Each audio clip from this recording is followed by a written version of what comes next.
Sunday when he rises. Much more hopeful. I like the flowers better. You know the occasionals. Like in our tradition, they come for First Communion. Right? So second grade for us. Second grade is this, man, they come out of the woodwork.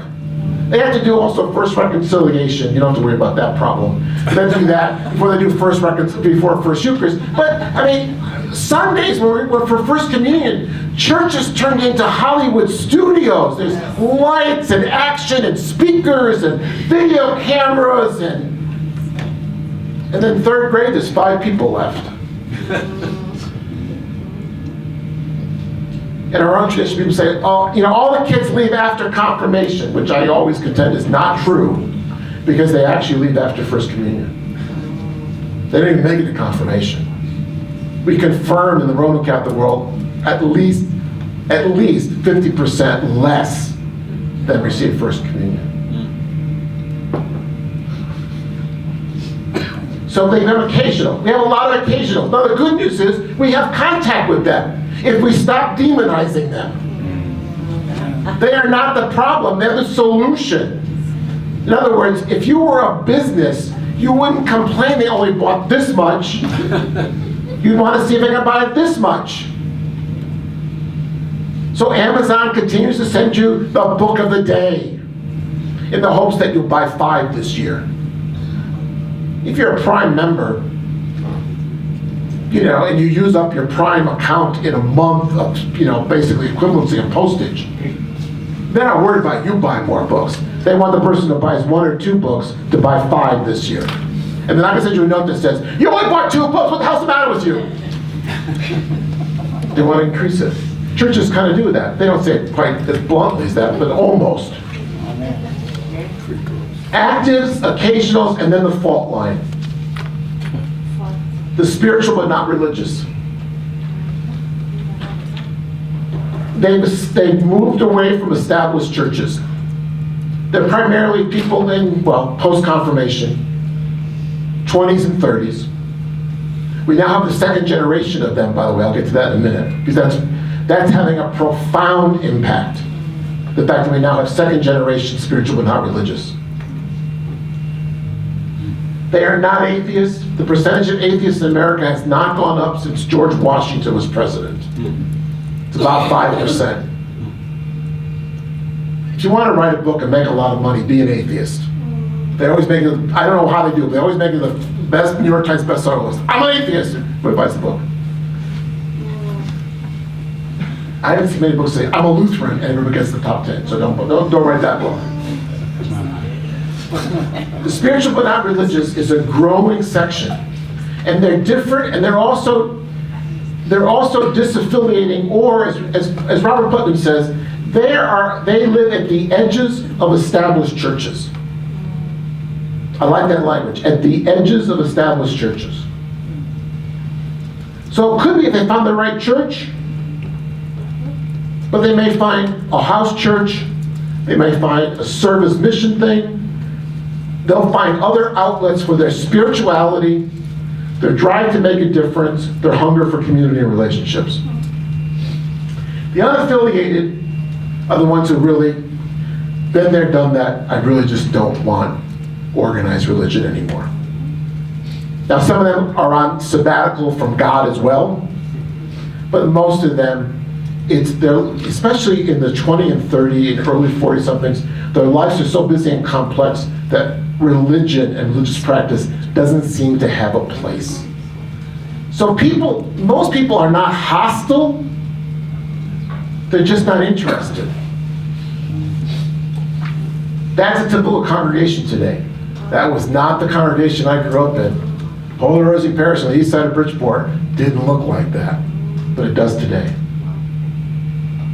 So here's a changing landscape. Even evangelical Protestants have declined. So you know something big is going on here, because their numbers were always tracking up since pretty much the late 70s, early 80s.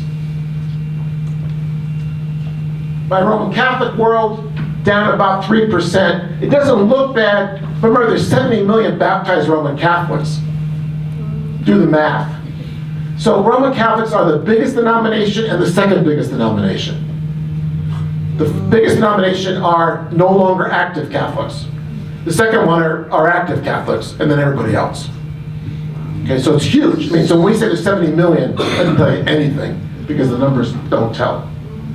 So here's the rise of the unaffiliated. They'd be the second largest church in America if they weren't unaffiliated. 22.8. Main lines, 18.1 to 14, so it's a 3.4% decrease. It's not as many people as the RCs because you haven't that many to start with, but it's still a steady decline. And non-Christians, primarily Eastern religions, on the rise. Okay, some of that is Muslim, but a lot of it's Buddhist and Eastern. This is just in 7 years. In a life of sociological trends, that's really short. Really short. So, in other words, if you feel out of breath from these things, you should, because it's happening so quickly. But it's very generational. Silent generation, this +2 is just those who can't get to church on Sunday because they don't drive anymore. No, I'm only kidding. So it's +2. Boomers +3, those are not big numbers. Xers, the most of this +4 is in the younger Xer group. So they would be like 35 to early 40s. Remember, Xers now are, like the oldest Xers are in their 50s. We still call them young adults. They're not young, but they are adults. The older millennials, +9 growth. They went from 25 to 34 in 7 years. So what you're getting is a generational wave effect. What I mean by that is, once the trend starts, everybody behind it accelerates the trend. Sorry. Look where the younger millennials, born 90 to 96, look where they start. They start at 36. We don't know what the next generation, the I generation yet, because nobody does studies on people under 18 because it's too transitory, but you have a hunch. You can read these on your own, but all right, so going up, not good for us. Going down, not good for us. Still going down, not good for us. That's what this slide says. You go ahead. Do you know, and maybe Vicki would know, but do you know when people tend to, when they answer this question about their affiliation, if they're in the occasional or like very occasional, like I have friends who identify as Methodist because that's how they were raised, but they haven't been in church in 15 years. You know what I mean? Would they tend to answer that question still as a mainline Protestant? Like because they identify in that way, even if they don't actually like go? It is self-identification, but there's a couple of questions that get asked across the survey. So, when's the last time you went to Sunday worship? Okay. Can you name the church you're a member of? So, no, they asked them, it's the way you get reliability. So I came up to you and said, are you a member? I'm a Lutheran. I said, oh, good. That doesn't tell me a thing, all right? When's the last time, are you part of a Lutheran church? Oh, no. When's the last time you went to worship? Oh, I don't remember. Okay, so are you raising your kids Lutheran? Well, no, why would I do that? So, you like the word Lutheran, but there's no content to that word, right? So they can ask 3 or 4 different questions on the Pew Research that provides internal reliability. So when you self-identify, it holds water. This has been the problem of Sunday worship attendance. Gallup has had this problem, and now it's self-correcting. They'll say, do you go to Sunday worship, or recently? People say, yes. That's why you get their numbers are much higher. Well, yes could be. Well, I think I went last Sunday, but maybe the last time was 3 years ago. Because the culturally acceptable answer is to say, I went to Sunday worship. Now today, there's no cultural taboo to say, no, I didn't go to Sunday worship. So you're getting a much more honest answer today. So there's no incentive to say, oh yeah, I'm a Methodist. Well, but if I'm really not, I'll just tell you, I grew up in all that stuff. Are you a member of any church? No, I grew up in churches. That's how you get into unaffiliated. Now, they try to really get at that. So what you look at is when you continually do studies over and over again, the same population, statistically reliable, are you getting similar responses each time? that tells you there's a reliability to it. And so, I don't have the slide here, but Pew took another half dozen studies asking similar kinds of questions, and they charted all of them, and they were all following exactly the same trajectory. They might have been off by a percentage or two, but basically the trajectory was more spiritual but not religious, more unaffiliation, and predominantly younger generations. So yes, multiple studies saying the same thing, but that's a good question because it used to be people would always want to be. So in the 1950s, Will Herbert, who was at the University of Chicago, sociologist, wrote a book called Protestant, Catholic, and Jew. He described everybody in America. If you wrote that book today, the title would go around the book like a half dozen times to capture everybody. That's the big change. So there's no cultural taboo to not saying, no, I'm a nothing, a none. So is Pew also asking, and not that you're the expert on Pew research, but are they also asking if the unaffiliated are digitally engaged with any religion? They're not asking in this study, but they are asking about, I don't have a slide on this one. They did do a study of how many people are getting, how to describe it? I'll say religious content, but it was much better phrase than that, from digital or online communities and sources. It wasn't like it compensated for, so it seemed to me that there was a percentage, but it didn't match up with unaffiliated or spiritual but not religious. In fact, many of the active peoples are the ones who are on downloading the Bible, downloading a devotional, on a prayer site, that kind of thing. So no, I don't see. There was a sense that, well, people are going to move to an online church. I don't see any evidence of that at all. Not that there aren't online churches, but I just don't see any evidence of that at all. I see churches using online communities to connect, extend campus. I see them using online content, but I don't see this, like we're going to do a church in what's it, not Second Life? Oh, with avatars and all the rest. What's it called? Visual reality. Now, there's actually a name. Is it? Maybe it is Second Life. Second Life? Yeah, it is Second Life. But yeah, but Avatar, like I said, the Unitarians did an online church like that. It was really kind of cute, but it didn't get any traction because it's too much work. I might as well just go to Sunday worship. It's a lot less stressful. I guess I was thinking more of like the people that are in the I'm not into organized religion category, Yeah. but may be interested in Protestants in general and the beliefs of Protestants, and so they follow certain Protestants. So maybe they're not looking for a church, but they are Right. looking for a religion. Yeah, I don't have numbers, I don't know if anybody does, of how many people would like track, well, take Willow Creek because it's here.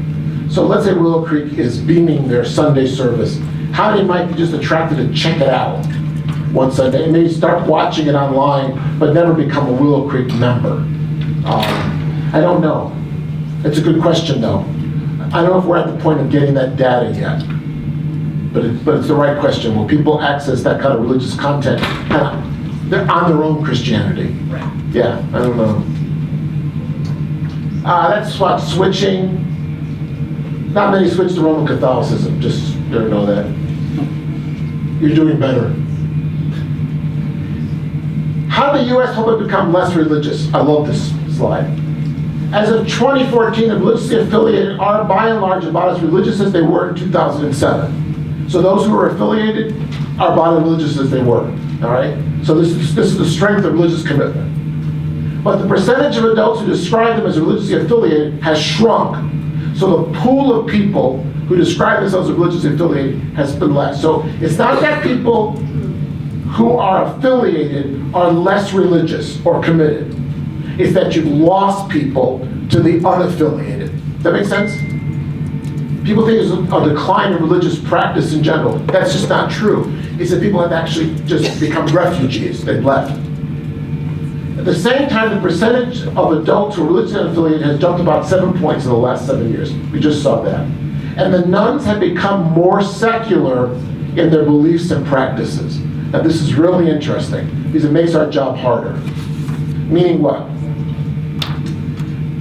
If that's the church circle, the degrees of separation from the church are growing.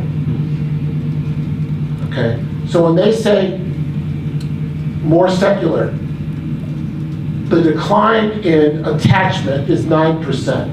And you see the decline here and here as well. So the belief in God among the unaffiliated, not among the actives, but the unaffiliated has gone down. The pray daily, down. The say religion is very important, down. Attend services at least monthly, down. That was pretty low to start with.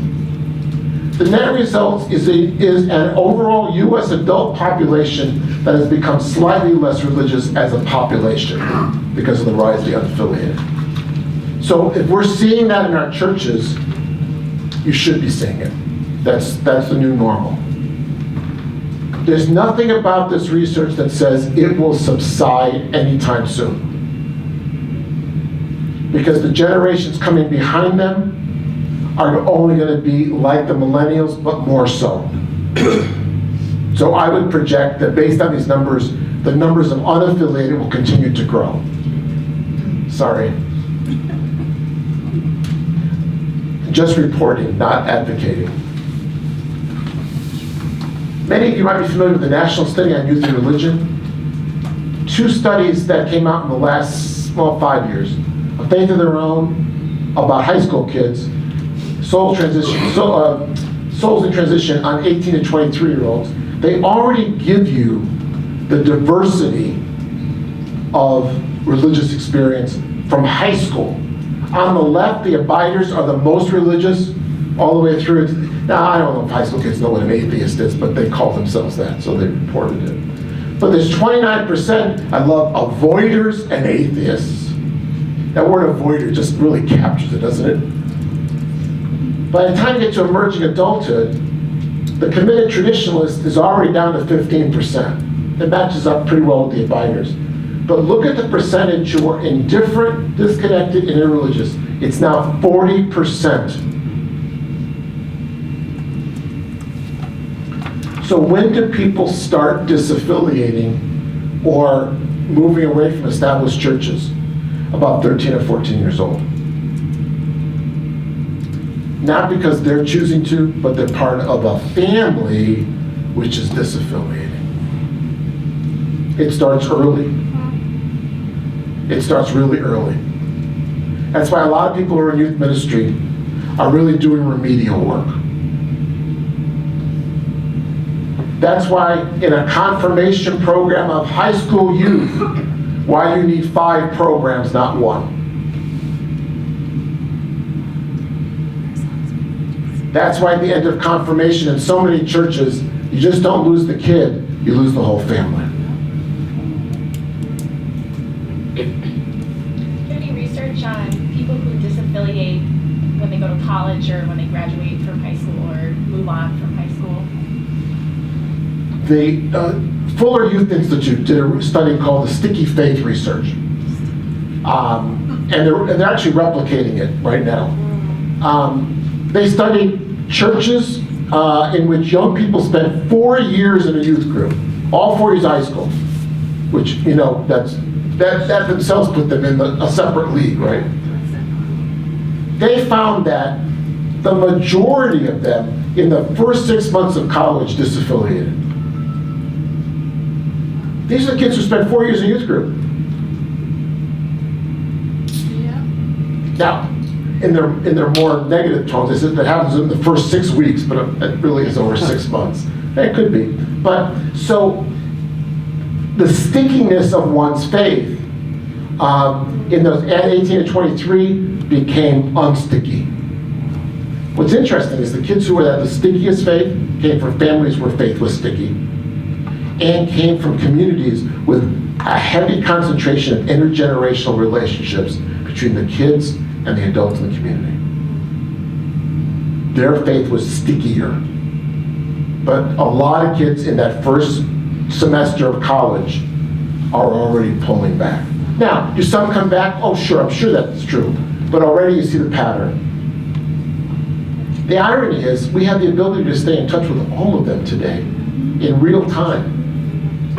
So that transition from high school to college, we can actually mediate that transition if we chose to. But we have to choose to. Of that selected adherence, the 30%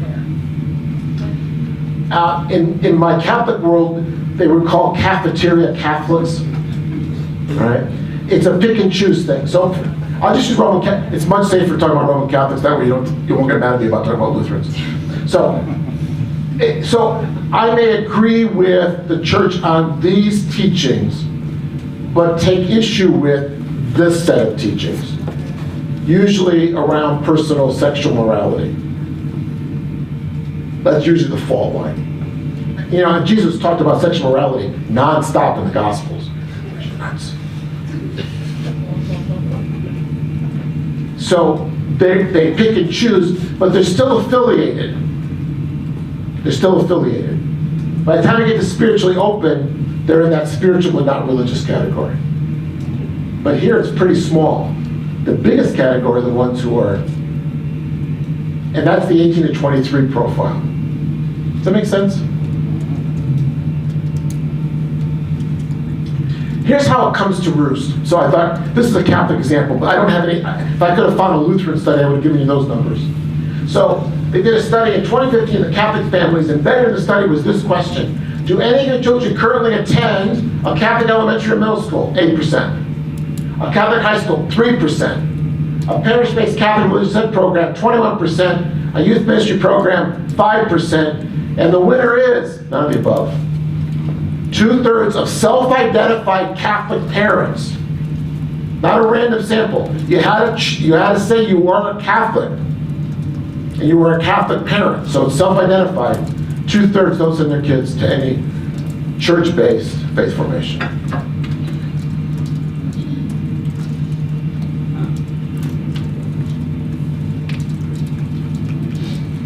It's about the same percentage who would go to Mass on a weekly basis, about 20-something%. A little bit higher. The opposite end, we have this phenomenon. We have the nuns, and now we have the duns. I love this language, it's kind of cool, right? The book here is Church Refugees by Josh Packard. He's a sociologist at the University of Northern Colorado. It's a short book. There's some material online. Just Google the duns. He's the only one who popularized the word. He calls them church refugees. So what he says is, about 65 million adults have left the church. Half that number left the church and no faith affiliation. Half of them kept their faith. What he wants to be interested in is those who kept their faith. Faith was portable, church not so much. He said about half female and half male. I would expect this to be really overwhelmingly male. Not true. By age group, it's primarily people who are 35 to 65 who are done.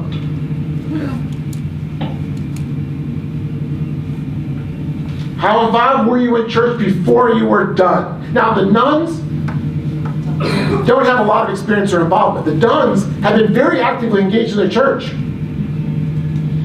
So this is a case of closing the back door, keeping those you have engaged. So 45% I attended services, but nothing more than that. And I left.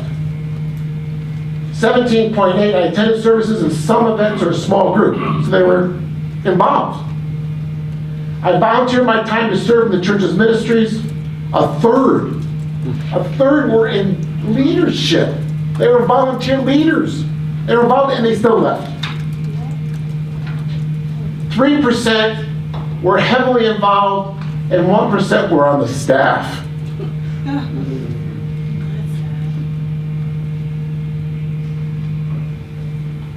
What is the likelihood you will ever become involved in organized church again? Almost 2/3 say not likely.